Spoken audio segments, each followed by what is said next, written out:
What's up, busybodies? At Ange Gold here. Just want to tell you that Matt and I are taking a couple weeks off here in the summer, but don't worry, the Sorry I've Been So Busy podcast will be back in July with a bunch of amazing guests that we already have booked, so look out for that. But in the meantime, right now you can listen to our re-release from way back in our first month of podcasting with Erin Gloria Ryan. She writes for the Daily Beast. She's on MSNBC all the time, and she has a brand new podcast herself called Hysteria, which is being released by the Crooked Media guys. So check it out right now. This is Erin Gloria Ryan on the Sorry I've Been So Busy podcast from like 2 years ago. Enjoy it. We'll be back in July.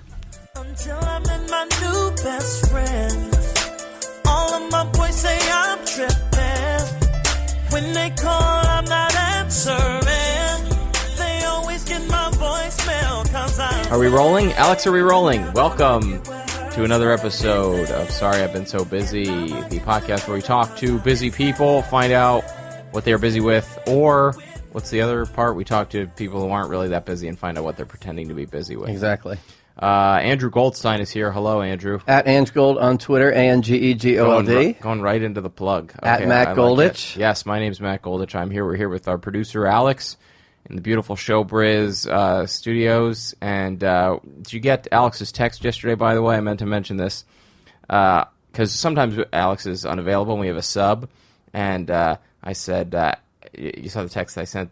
I said, Alex, are you going to be in tomorrow? We're going to have a sub. And he wrote back, it's going to be me. Yeah, it's going to be me. I almost screenshotted like a picture of that. Yeah. Send the Justin Timberlake meme back to him. Yeah, right. I almost said, our producer Alex is a big NSYNC fan. But, huge NSYNC fan. No strings attached with Alex. NSYNC and minor tennis tournaments. Welcome. We have a great guest in a few minutes that we're going to bring in. But first... I have a busybody. Oh, you have a busybody of the week. These are our fan clubs. And by the way, you can feel free to chime in at any We'll introduce you in just a second. but let's make it awkward. You'll hear a female laugh. Yes. Ooh. No, but so I have a busybody. This is a really fun one. Good. I think I mentioned it on the Mike Lawrence episode, which was fantastic. Shout out to Mike Lawrence. I'm in a monthly burger club. You are, yes. And it's called the Gotham Burger Social Club. Through common interest, I found these guys and I struck up a relationship via Instagram. They were posting pictures of burgers. I was posting pictures of burgers, commenting back and forth. They invited me out to eat with them. And 2 years later, I'm like a member of the club. I'm like the mascot because they are 15 dudes who work on Wall Street. And they're like the greatest guys. And so the second Tuesday of every month, we meet for a burger at a different restaurant. Background. Classic boy meets burger club story. We're sponsored by Lipitor. Go on. So this Tuesday of this week was our monthly meeting. I walk in the door, and one of the guys who hasn't been there in about 6 months, so our last 6 times, whatever. Yeah. He immediately beelines for me. Yeah. His name is Johnny Buns. That's what we call him, Johnny Buns. All right. And he goes, Goldie! Duty water! Of course. Immediately, he sees me, and he goes right into duty water. So it's spreading. Story. The duty water is spreading. Yeah. The duty water story is spreading. But I want to shout him out. So shout out to Johnny Buns, our busybody, our first Wall Street Johnny Buns busybody. And he said, he gave us a huge compliment. He was telling the other guys in the group, you got to listen to Goldie's podcast. Oh, great. They're like Howard Stern. What? He's like, they're like Howard Stern. They're hilarious. You guys both have identical hair. For the people that are at home that can't see, they have the exact same hair as Howard. I am wearing a hat, but I would not use that description at all. But hey, if Johnny Bunn says it's true, I think he meant we're part of the whack pack. Okay, there you go. I'm Beetlejuice. Is it possible he listened to the episode with Marianne where she was talking about Stern, or maybe no? I think he just heard the Jewy, kvelly, kvetchy tone in our voice. And shout out to Johnny Buns. I can't believe I said that, but that's great. Shout out to Johnny Buns. Was he? And the Gotham Burger Social Club. You can check him out on Instagram. He was absent for 6 months. He was joined a hot dog club. Yeah. That's cool. Well, great. I'm glad he had a massive heart attack and he came back. He'll spread the word. And by the way, quickly, we should mention all the other podcasts they have here at the Showbiz Studios. You can find out more. We won't list them, but you can find out more at Showbiz Studios, SHOWBRIZ Studios. on Twitter or the website. Anything else, Alex, I forgot to promote or plug? We can always edit it in later. Okay. It's great to be part of a major sort of podcast family. Yeah, we are. It's wonderful. A growing family. Yeah. Yeah. So what have you been, what's going on? I haven't talked to you in a minute. I've been busy, as well as you know, between work and having a baby. I have not, I'm just now starting You have the baby. I have the baby. The baby has been had. We have a child. And I'm starting now to get back into the world of doing stand-up comedy. I have not had. I sort of, was doing it very rarely for a while, but now finally, he's one. He's old enough to take care of himself, and so I'm out. No, but I've started doing shows again, and most of the shows have fallen into two categories where it's like, one, I go and there's like two people in the audience, and I'm like, okay, I've wasted my night, and I'll never do that again. Or I'll have a pretty good set because I have a lot of jokes saved up that I've written but have not had the chance to try. And normally when you're rusty and haven't been performing that much, it's bad because you're rusty, and so but I have a lot of jokes that I've been wanting to try, and a lot of them are I think I have, like, normally I would be trying out everything, but now I'm like, I've culled it down to like just the good ones that I think are good that I want to try.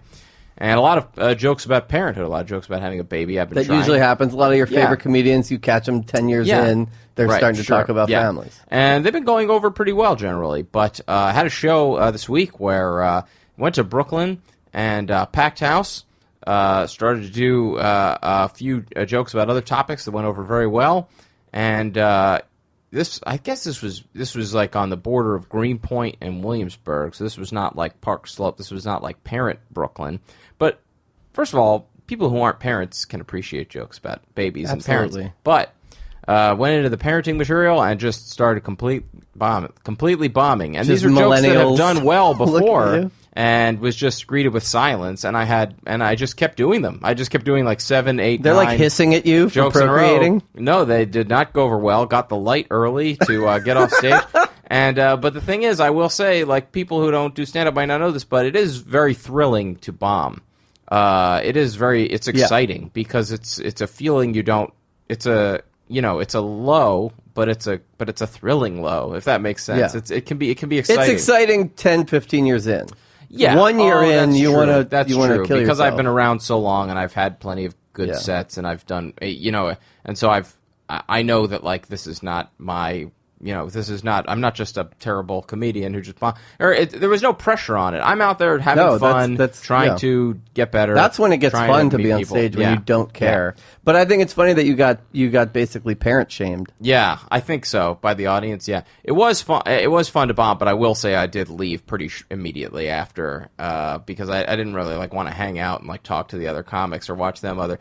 But part of that was I wanted to get home and having work the next day, and then also to add insult to injury, this was probably one of the worst nights of my life because I got back to Harlem around 10:30 and I had to move my car because they had to move it before the next morning. Opposite side parking rules. Yeah, and got back. There were 4 guys drinking, sort of congregated around my car. Two of them were sitting on the hood. And one of them weighed about 400 pounds, and I was not happy. I was a little worried about the innards of the car, but and then I'd be more worried about asking them. Yeah, well, that's the thing. I had to get them off. It was frightening because I'm this is turning into a longer story than I intended. But basically, I got in the car, and one of the guys trying to open the passenger door, and I had this moment where I can never remember which button is lock and which button is unlock, and so I just didn't touch anything. I'm just gonna gamble that it is locked. And of course, he opens the door and he tries to ask me to take him to some bar, and I was like, "No, man, get out of here." So they're congregating around your car, and you just walk in the middle of them and get in your car. Yeah, I had to move it, but you didn't say anything to them, like, "Hey guys, I don't want to break up the party," but. I mean, you don't have to go home, but you can't stay here. And then I think, I don't remember the order of things, whether he was off the car at the point I started the engine. But I mean, at some point. See, I look at you, I think you're more of like a headbutt all 4 of them. And then... Yeah, right. I seem that way. Yeah, it was pretty terrifying. It was, especially when the guy opened the door and tried to get in the car. Yeah, the guy who opened the door, he also bombed that night. He tried to get you to drive him somewhere, and he just bombed. He failed. Yeah. So that made 2 of us. Must have been a thrill. Yeah, probably. Or maybe it had just been a while since he busted. I feel like that's a fantastic premise for a sitcom. Yeah, scene. Yeah, it could be. It was pretty terrifying, though. I had to listen to some like Metallica on my music on the way home to like sort of calm down. I just like needed to get out some. I love that the fat guy is sitting on your hood. Yeah, it was bad. Well, shout out to him. Yeah, shout out to the fat guy. Those guys were busy. He's not the busybody of the week. But Andrew, why don't you? We have a great guest. We have a fantastic guest. She's a fantastic writer, and would you say blogger or it's? I used to blog, but now I'm an editor. You're an editor, writer, which is journalist, just telling other people to. And a frequent contributor to the Race Wars family of podcasts at this point. They have a podcast and a radio show on Sirius with Kurt Metzger and Sherrod Small. You're a contributor to that. Erin Gloria Ryan is here. At Morning Gloria. Hi. Welcome. Thank you for being here. Thanks for having me. Yeah. Welcome. On a hot Friday in New York. We've had a lot of like TV entertainment writers. I think, and I think you're our second journalist. Oh. Is Who's the first? Marianne Garvey, former gossip columnist for the Daily News. Oh, that's interesting. Is blogger a dirty word? Or that's why I felt like reacting that way because well, you're not a blogger anymore. Well, I did get started writing at Jezebel, which is like fully a blog. Sure. I think that the difference between blogging and writing is pretty much not existent anymore. Maybe 10 years ago, it would have been a disparaging way to characterize writing, but now it's sort of like if you're writing something, it'll probably appear digitally. Yeah. I would agree. Yeah. I don't even consider Jezebel a blog. I consider it a website. Is that weird? I don't know. Am I wrong? Am I incorrect? think of a and this is not correct by definition, but I think of a blog as like a person's personal mattgoldich.com. Check out my blog. Like Jezebel to me, like is a website. It's a media company. Yeah. It's a media. Well, it's part of a media company. We would. It used to be. Okay. Well, now we're right into. I'm bringing that up. Don't worry about it. We got to talk about Hulk Hogan. You know, it was when I was editing there. When I would tell people to write something, I'd be like, "Do a blog on it." It was like an inside joke, sort of like. To me, it's like a Tumblr. Yeah, maybe. Blog to me equals Tumblr. Maybe. Jezebel, you're evocative now. Yeah. Those are reputable media outlets. Yeah, I think blog is something that people throw around that just means something that you wrote for the internet that isn't necessarily like full of original reporting. It might be aggregated, it might be commentary, it might be an opinion. Right. You're the fat Jew of, I'm kidding. You said aggregated, I went fat Jew. There are, I guess the two, what I consider, it seems to be like disappearing now, but there are like websites where there are like articles, and then there's also like a blog, like where it's just sort of like they have the appearance of these like sort of like more dashed off, like well, the Washington Post does that. Like Eric Wemple, their media critic, he has a Wemple We blog. have banned the Washington Post. We've taken away their media credentials. Really? I'm sorry, I've been so busy. They're not allowed. They're not allowed here. Did they repeat exactly the thing that you said in print, and then you're like, they cannot cover what we're talking about. Boy, that's insane. But he says when he's president, he's going to. No, he's cool. He's open to anybody. Yeah. Everything will be different as soon as we give him the most powerful position in the world. Just trust him; it'll be fine. The other thing is that there are still like a few like souls out there, and I do sometimes lurk, but there are people who are like on their website, like keeping a blog. Like there aren't that many left. I feel like people, like for me, I used to keep a blog. This is 10 years ago, probably 12. Maybe more recent, but Blogspot. Twitter has sort of replaced that for me. Oh yeah. Well, yeah, we all blog in 140 character bursts. And it allows you to be like more glib and not really flesh your thought out. Yeah. And then if your thought was stupid, you could be like, it was a joke, which is like kind of how people use Twitter, it seems. I think that the implication in the word blog is that it's not fact-checked or hasn't had journalism applied to it.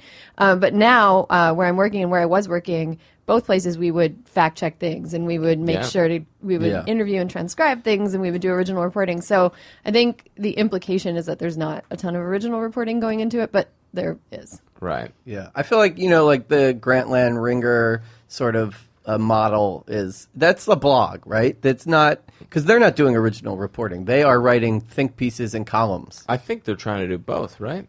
I think the Ringer is now. Yeah. But they're not, like Grantland was never breaking stories. They might have been. They were breaking thought stories. Breaking. Think pieces. Here are my thoughts. Yeah. But they weren't really doing a ton of reporting. Can I lay a online journalism pet peeve on you? Do it. I was a journalism major. I can go here. No, what I've been finding lately on really big news websites, like I'll go on Twitter and this isn't specific, but let's just say the Wall Street Journal and it's a link to a story I want to read on something that happened in the election. I will click on that story, and it'll be like 3 paragraphs and like no. Like, I'm like, where's the rest of the story? Where are the quote? Like, where, it'll just be like, today, such and such politician did this. Then there was the filibuster, and it went this many hours, period. And then I'm like, where's the read more button? Is it like a Wired story? Because if something is just, you can get stories from like the AP Wire, which are just basically skeletal. I just find stories. some. Are you sure you're not getting locked out by the paywall? Yeah. No. I swear, it just vanishes kind of. I'm not categorizing it the best, but even entertainment stories sometimes, because I have to do that for work. Pull stories and stuff, and like an entertainment story will be 4 paragraphs. Yeah. And it'll just be that Taylor Swift is dating Tom Hiddleston. And like how many paragraphs would you say that deserves? I know, but sometimes it's like I don't know. Yeah. Never mind. No, I don't mean to attack you, but I just haven't experienced this. Have you experienced this, or is this? No, not really. I mean, I'll sometimes click on something and it'll lead to like a stump article. I'm like, oh, this must be breaking, and they haven't really filled it in yet. Right. Yeah. That does happen. Yeah. But then I will contradict myself on the other side of it. The other big pet peeve is like the 3,000 word article that only needed to be 800 words. Yeah, there's a weird worship of long form as like a way to write things, and I think there's too much of it. I think there's way too much of it. It wastes the writer's time. It wastes the reader's time in a lot of cases. Like there's a lot of stuff that's like great long form. Like the New Yorker had a piece last year that was about an earthquake, like a potential deadly earthquake in Washington State. Yeah. That was like one of the best things I've ever read. And it didn't feel like a long piece of writing because it was like it took the space that it needed to take. And I think sometimes online publications or like kids that are getting started in their careers try to give themselves prestige by being like, oh, I'm doing long form, and it's like not necessary to do that. What you're doing is unedited. Right. Yeah. I'm talking too much. Yeah. Yeah. There were a couple of stories that got a while, like they got like debunked, right? Like there were like long stories, and then they were like, oh, that they tried to like make it seem prestigious, and then it was I don't know. Like, are you talking about the Rolling Stone story? Well, that was one. No, the one about the what was it? There was one where they like it was basically it was like an article. There was the one where they the Grantland one where they bullied the transgender woman into committing suicide or something. Magical yeah, that one was a weird B. one. I started reading it. I didn't even get to the part that was like controversial because I was already kind of like, this is too long and boring. But, yeah. I don't know. Like the big 8-paragraph anecdote before you get to the actual news of the story. Yeah. That bothers. I also, by the way, couldn't. Everyone said that earthquake article was great, but I couldn't. You can get through it. Well, no, I didn't start it. It was too terrifying. The idea that there's a massive earthquake. I also enjoy. I find the clickbait tactics funny. Like you'll read an article that has a clip in it. Like I do a lot of reading. I want to see what happened on the Tonight Show last night. Like whatever the clip of whatever bit they did, and then that website will do what they thought is related to that in like another clip at the bottom just to get you to stay on the site.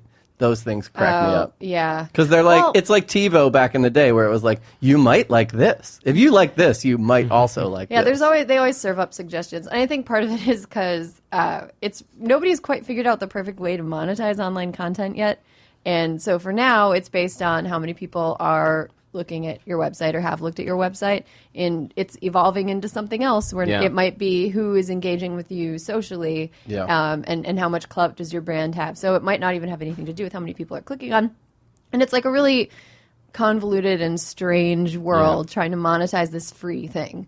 So I think that it is in site's best interest, and also people expect things to be free, which is kind of like, can I swear? Yeah, of course. It's kind of bullshit. Like if you want something great, you can't expect it to just come into existence with no money being expended. It's why it costs money to subscribe to the New York Times, because people work on things for months. Even though there's advertising. Exactly. There is advertising in the New York Times, but it also it's high level hard work, and it's really hard to course correct at this point when the internet started as completely free endeavor. So people are already conditioned to be like, everything should just be free. It's like when YouTube started YouTube Red, I was like, bullshit, I'm paying for YouTube clips. Yeah. Fuck that. I don't like paying for anything. I will say.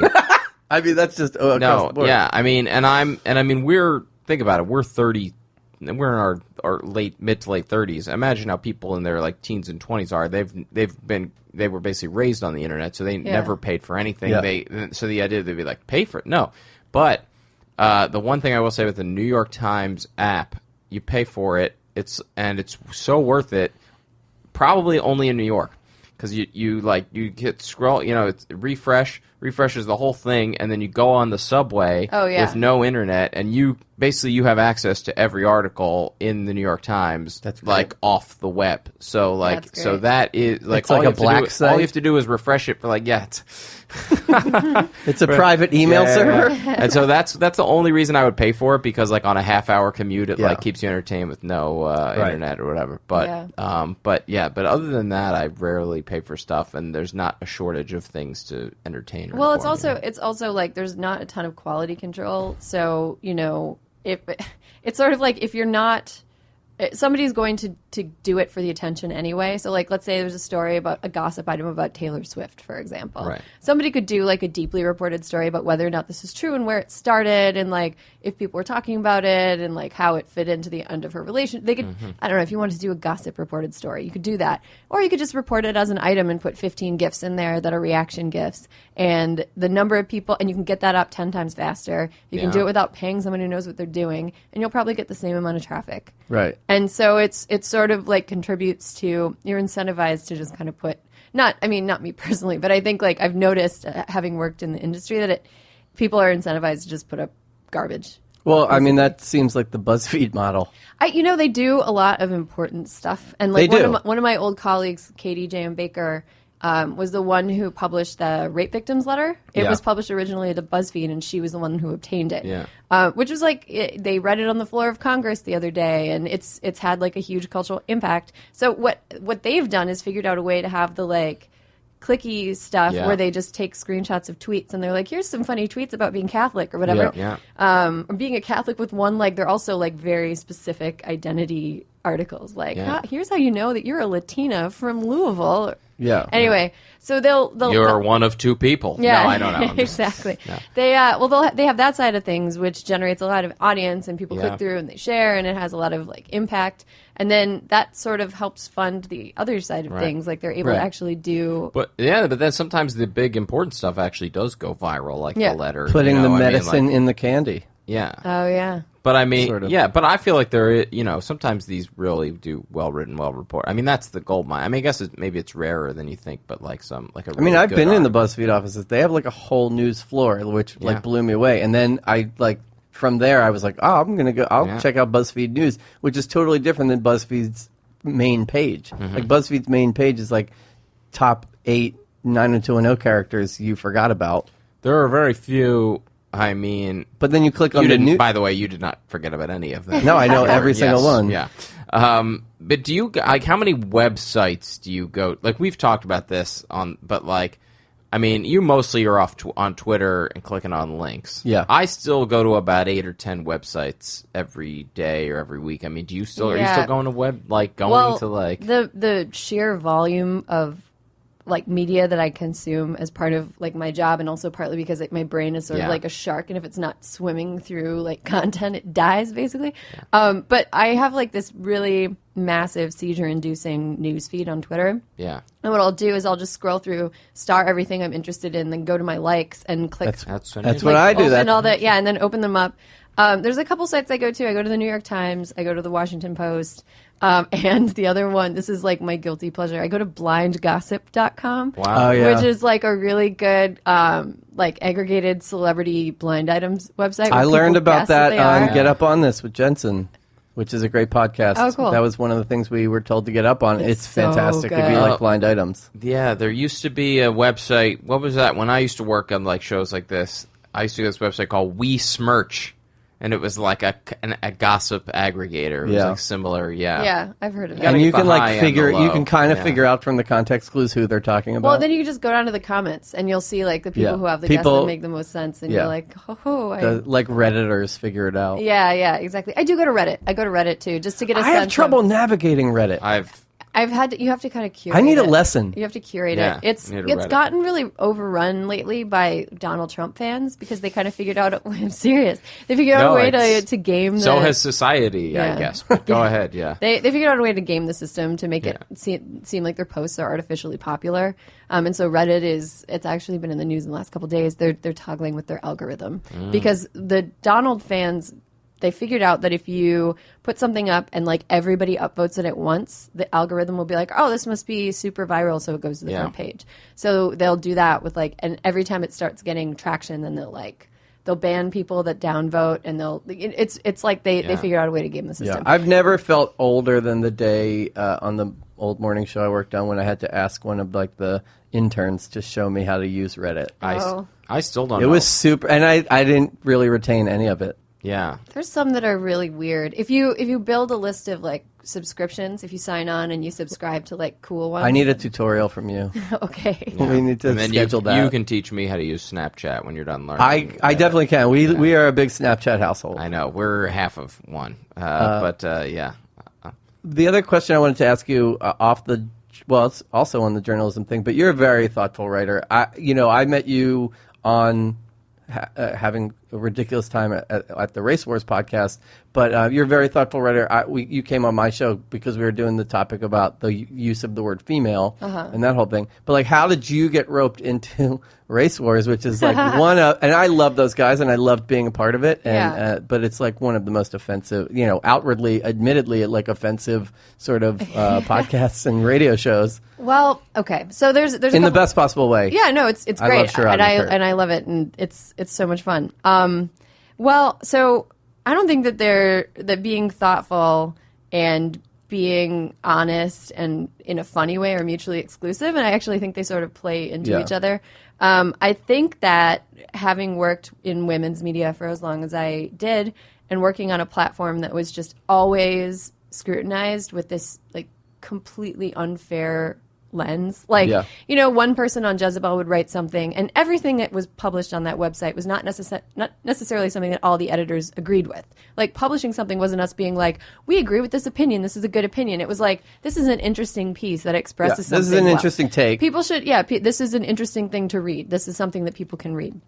And, what would happen is it happened over and over again. We would publish something and I would get shit for it. Or somebody that had nothing to do with the piece. It wasn't their byline. It didn't have anything to do with it. It almost seemed, and I hate using this word, but it almost seemed sexist. Because if someone worked at the Washington Post and Washington Post published like a stupid opinion piece, you wouldn't yell at like Monica Hess, who's like a columnist who had nothing to do with it. Yeah. It was like every time, everything that Jezebel did was branded by like the general public as like the opinion of this big like multi-headed uber feminist, which is just not fair. And also, and I kind of got tired of the super left-wing like pearl clutching about a person expressing anything that's moderately centrist or maybe even conservative.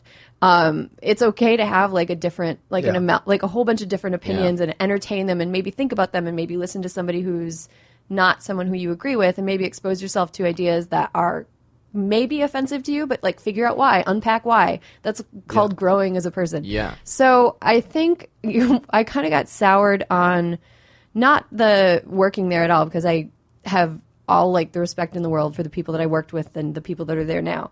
But the way that people responded to it, I just kind of was like, got fucking sick of it. And right about the time that I was getting sick of the way that people treated writers at, I guess, any female-driven website or any website that has like a strong brand that's sort of like cage rattling. Right around that time, Kurt got in touch with me because my friend Nick Mullen said that I wouldn't be awful to have on the show because I'm like... Because I self-identify as like a feminist, and I don't really like using that word because it doesn't really mean anything anymore. But I guess it's the closest approximation to what I feel about gender relations. But anyway, that's a whole can of worms. So Kurt got in touch with me. We talked on the phone, and we had a good rapport. And he invited me on, and the first show was with like Ann Coulter. Yeah, who they have on frequently. She hugs me now. She and I are on a hugging basis. She and Sherrod go fucking gun shooting. They go to the gun range. That she loves guns. She sure loves continue. Guns. That just makes me laugh. But I went on the show, and it ended up just being.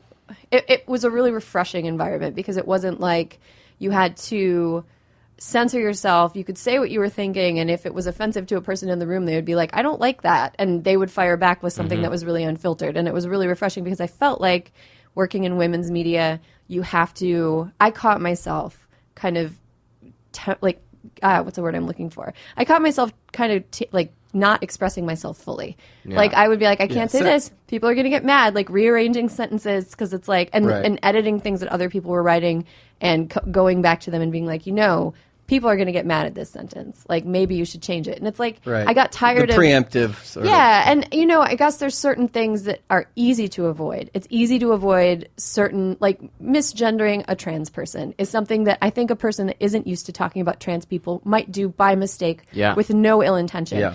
But and that's something that's like an easy fix. If you catch that in edit, it's like absolutely don't do. I know you don't mean anything. Yeah. I know you don't mean any harm. Let's fix this.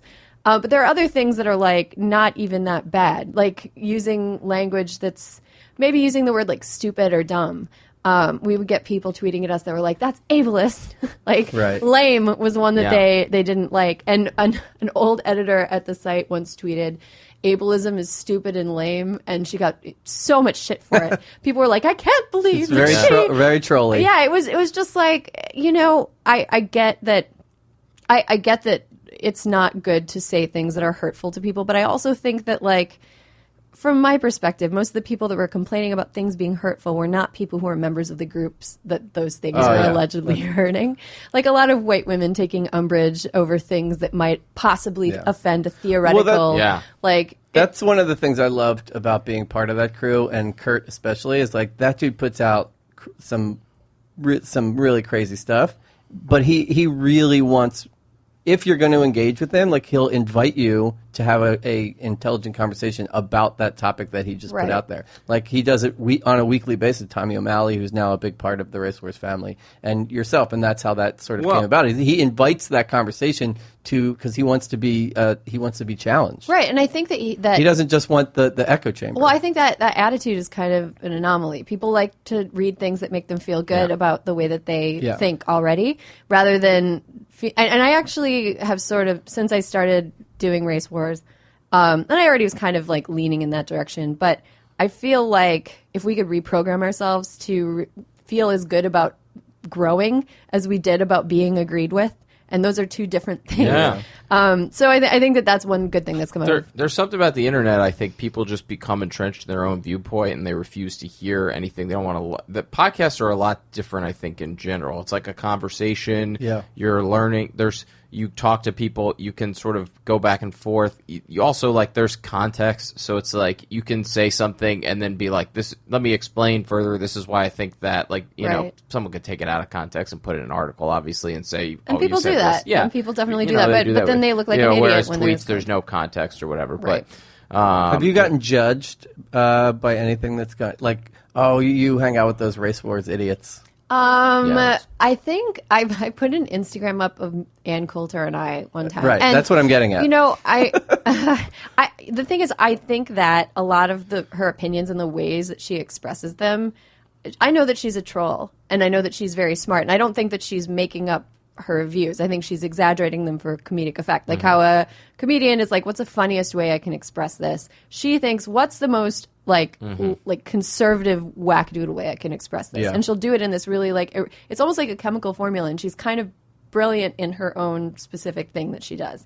But I also think that like her opinions are often held by people that maybe can't, that maybe are not responsible in like having those opinions, like sort of like rusty bumper truck driving guys from where I grew up. Where did you grow up? Wisconsin, rural northern Wisconsin. Like Stephen Avery country, or no, the other side of the state. So he's east and I was like west. All right.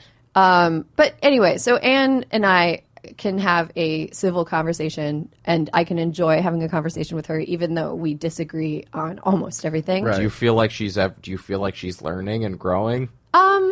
I don't know if Ann Coulter is learning and growing. I think that she is also really savvy. Right now, what she's concerned about learning and growing with is being able to get attention in this very noisy and crowded, like shock jock field. Right, because there are a million Ann Coulters now. Exactly. She was kind of an OG, and she has to adjust to the fact that now there's like a Michelle Malkin, and there's like a million younger people, and there's every Fox News female.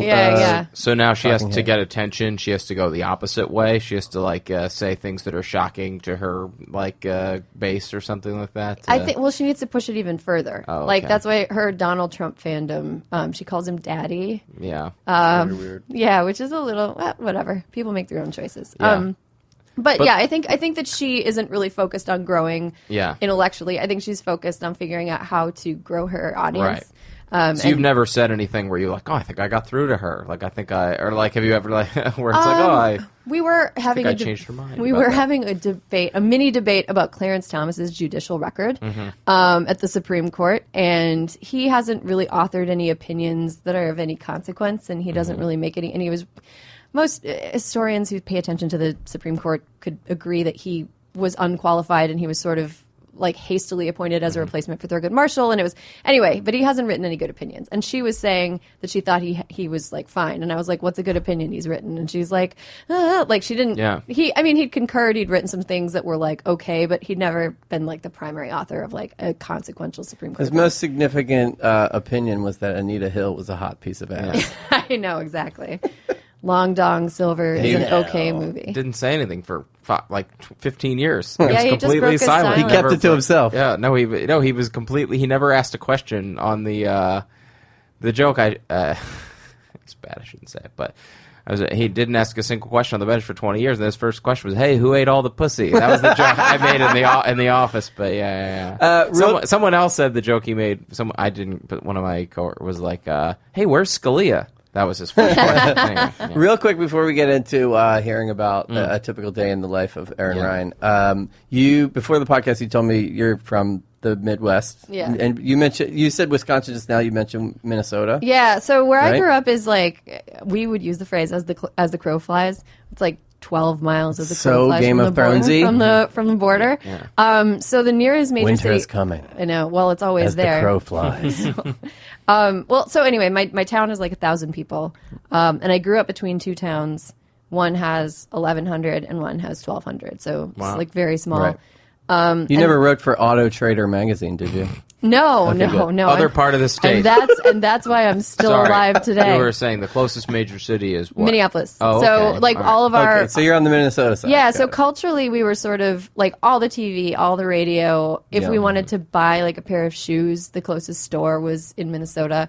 To the closest. Okay, got it. So it was like we're a Wisconsin resident learning how to drive in Wisconsin, but Minneapolis was like the city that we identified. So my question was the Minnesota State Fair.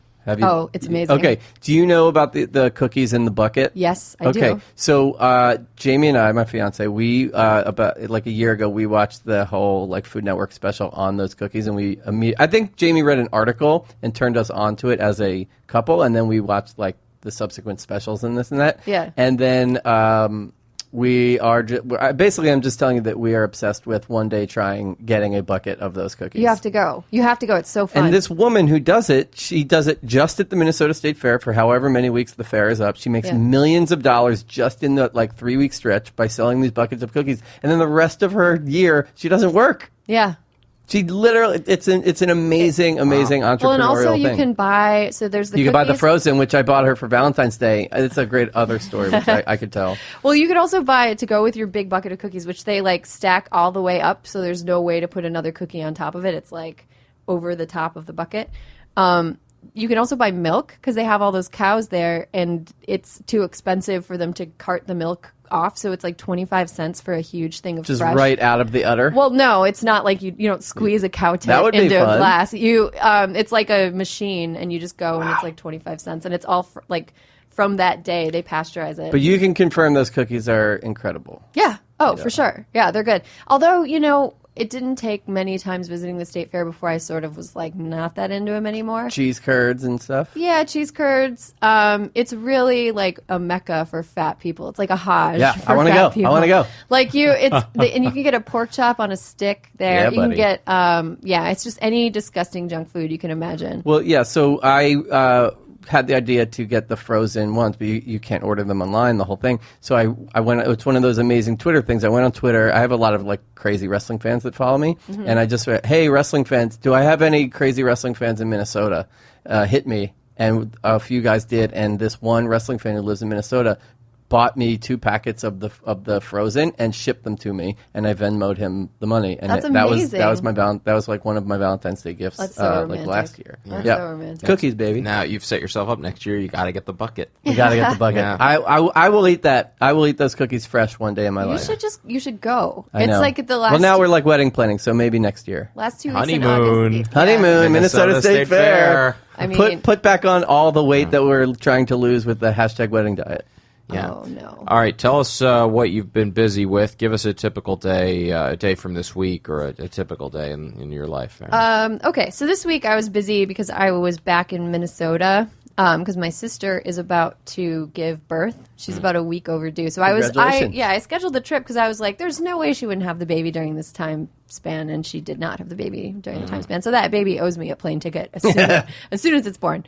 So I was back there this week, but typically I wake up around 6, sometimes a little earlier, and I either go running or I've been doing this thing called bar method, which is... Is that BARRE? Yeah. Well, it's bar method. Pure bar? No, it's not pure bar. It's called the bar method. So Got it. the bar, BAR. But it's... The bar exam. Yeah, it's basically like a ballet type exercise class for rich ladies who feel bad about their thighs.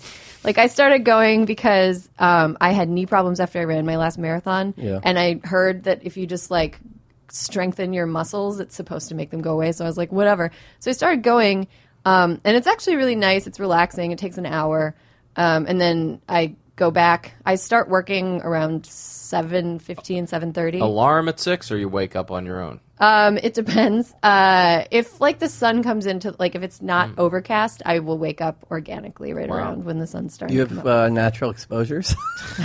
Yeah, I actually don't. Look, a lot of people in New York don't. I actually don't have curtains on my bedroom I had window. no windows in an apartment. In What? my first solo apartment, there were no windows to the outside. Are you really. sure that was a real apartment or was that a sex it- dungeon? yeah, 'Cause it was both. It sounds like it was a sex dungeon. So my window, I don't have any curtains on it, Got so it. Yeah. the sun just comes in. Window treatment's not an easy task. No. Well, I had curtains, and then I was like, I don't like this. It's messing with my like ability to sleep. So Did you work from home? I'll start my day at home. I'll start my day like going through my feeds and taking Got a it. look at like any things that I think we should cover, and then I'll assign things to either an editor or a writer. Writers get assignments before 8 typically, and then right around 8 I like jump in the shower super quick, and then I leave to go into the office. So you're working sweaty.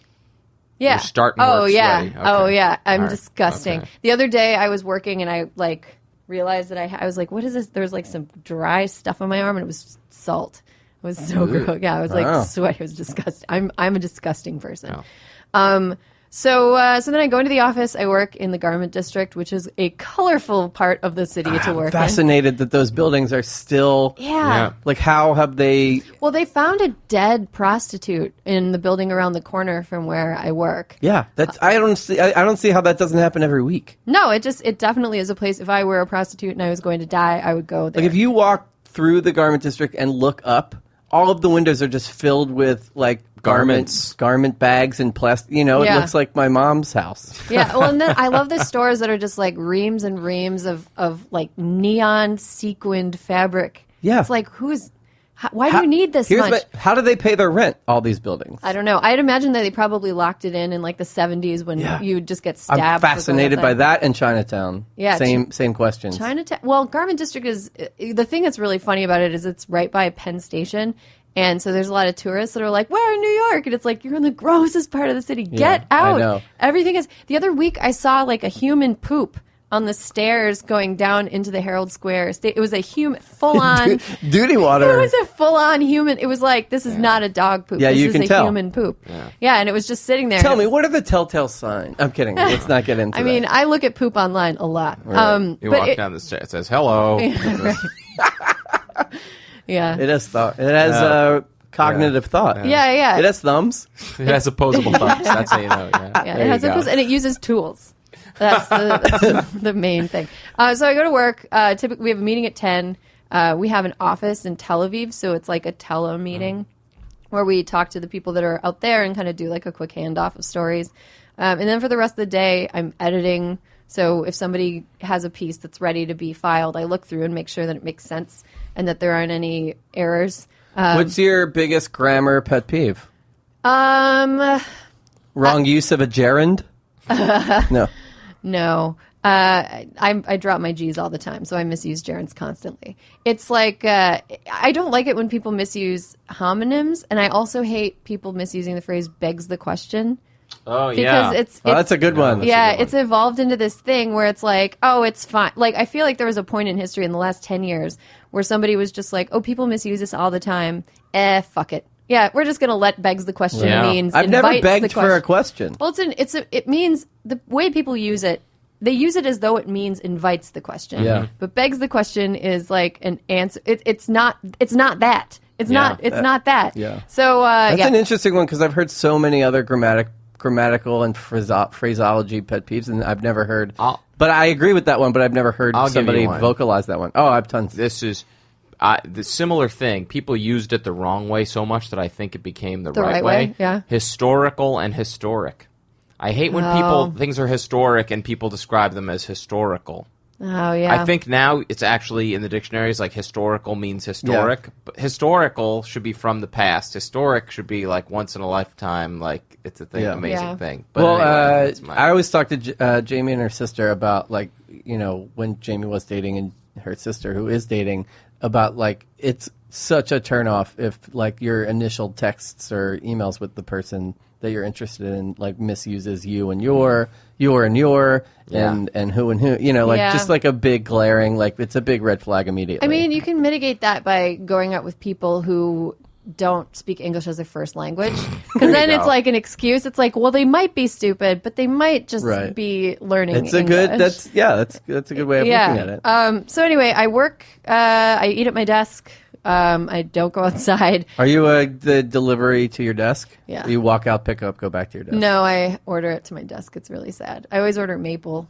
Do you guys have maple? I know about maple. I've done maple for dinner. Yeah, it's great. It's really good. It's really good. So you're on a maple daily, like a daily basis? It's about daily. Except if they don't have anything I like, then I'll just order sushi. For those who don't know, maple is like a high end, but like a restaurant quality food that is sort of you get a menu every day morning, and that's what is delivered to you.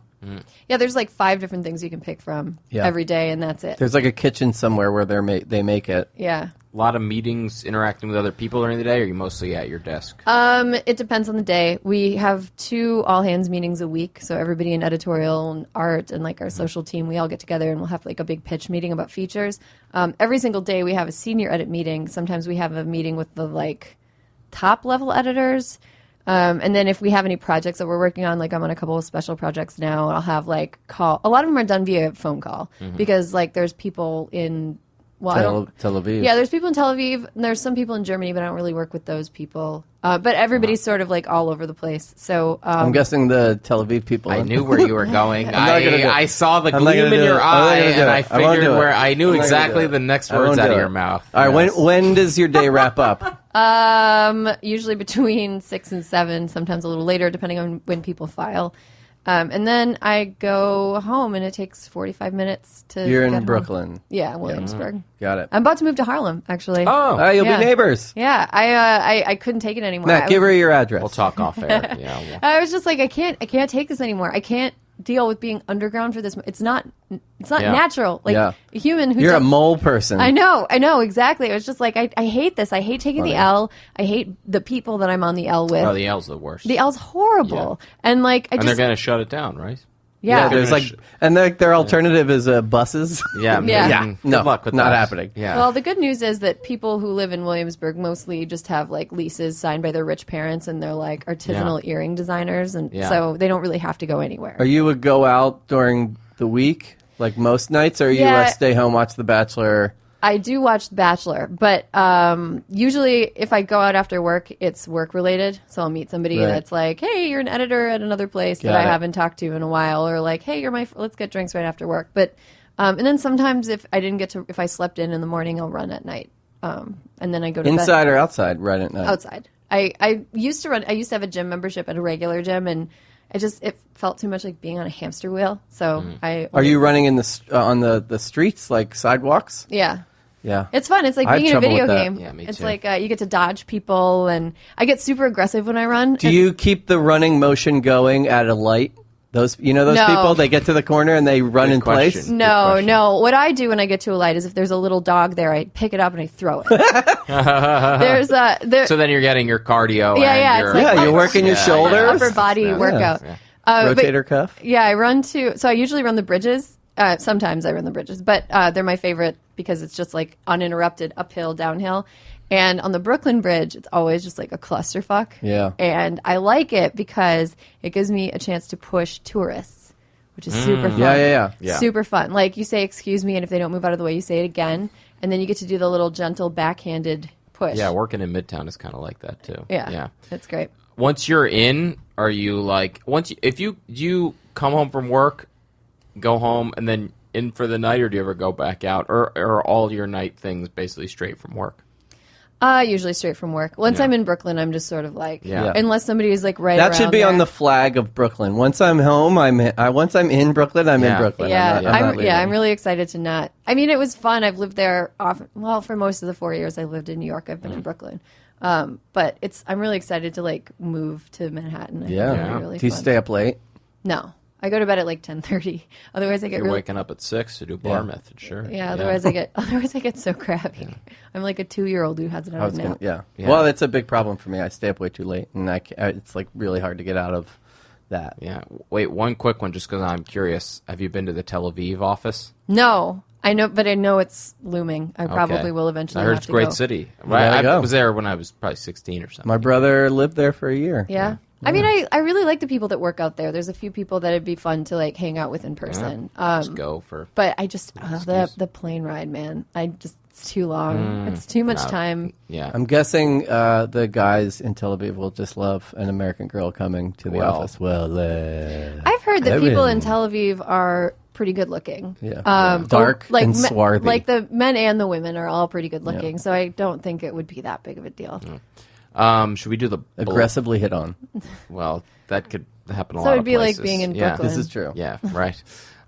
Should we do the blow off? Let's get to the blow off, Matt. The blow off. The blow off. We don't have a sting. We It's just coming, Make it it's up every coming. time. Is there a time recently when you have used the excuse "Sorry, I've been so busy" or something similar to that to get out of something? And Yeah. were you actually busy, or were you telling the truth, or were you lying? Yeah. So the most recent one, my parents have been bugging me about coming to New York to visit me. And I had agreed at Christmas. I know. People love me. It's terrible. But at Christmas, I was like, here's instead of a Christmas present, I'll just buy you guys tickets. You have enough stuff in your house. Like, I'll just buy you plane tickets when it's a time that works for both of us.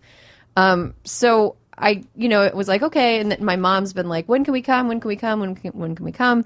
And I've just been like, I can't, I'm too busy. And I just like wasn't booking their plane ticket.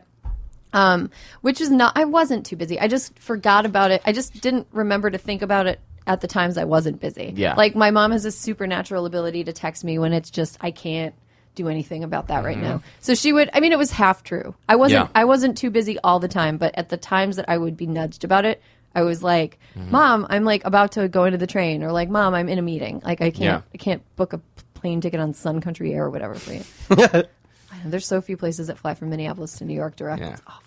Sorry, I've been so busy is something I use with my family a lot. So you got them their you quote unquote got them their present. Well, then you never actually agreed to when they're coming. I haven't booked their plane tickets yet. Just in case, just because this summer is like there's an election going on, and I don't know what I'm going to be gone at both the conventions in July, and I'm moving in July, and so there's a lot. Are they the type of people who can entertain themselves in New York if like you have to go to work, or if they come in like my mom loves fake purses in Chinatown. Okay. Like she loves it. She thinks it's the best thing ever. All moms. Yeah, but like she's so obsessed with Chinatown. It's like there's other neighborhoods, Mom. Like you should check out. You should check out like Central Park. Yeah. It's really cool. It doesn't smell like fish and pee. Well, it does sometimes, but you go to there's another Chinatown in Queens, different Chinatowns. They must have fake. There's purses. like every town in Queens. Yeah, every right. I think. Yeah. That was a good one. Yeah, you've been blowing off your parents. We haven't gotten that. I do it all the time. She's not. If you're mom, dad, if you're listening, she's not actually. But busy. living in Brooklyn and your parents come, do you busy. have to sort of help them to get out of the city into Manhattan? Do they? They just figured give it. them book an Uber car for them. My parents are really. My dad is like he gets really excited by being around people who are different from him. Like he had a client who was from Somalia, and he asked me the other day, like, how does he wish him a happy Ramadan? Like, what do you say to somebody? And so, like, he was really excited that he got to, like, say happy Ramadan to somebody. So he's, like, a person who likes New York. But I do worry about them when they're here. So they're not actually coming until I've moved to Harlem. So I will be happy that there's Then they can just get on the subway. Yeah, instead of, like, the L and wandering off, like, the Morgan stop or something and just, like, into... We would lose my mom forever if we just put her on a it's subway great. train. It's a very scenic... there'll be a lot to see up there. For them. A lot of beautiful architecture. He'll be your guide.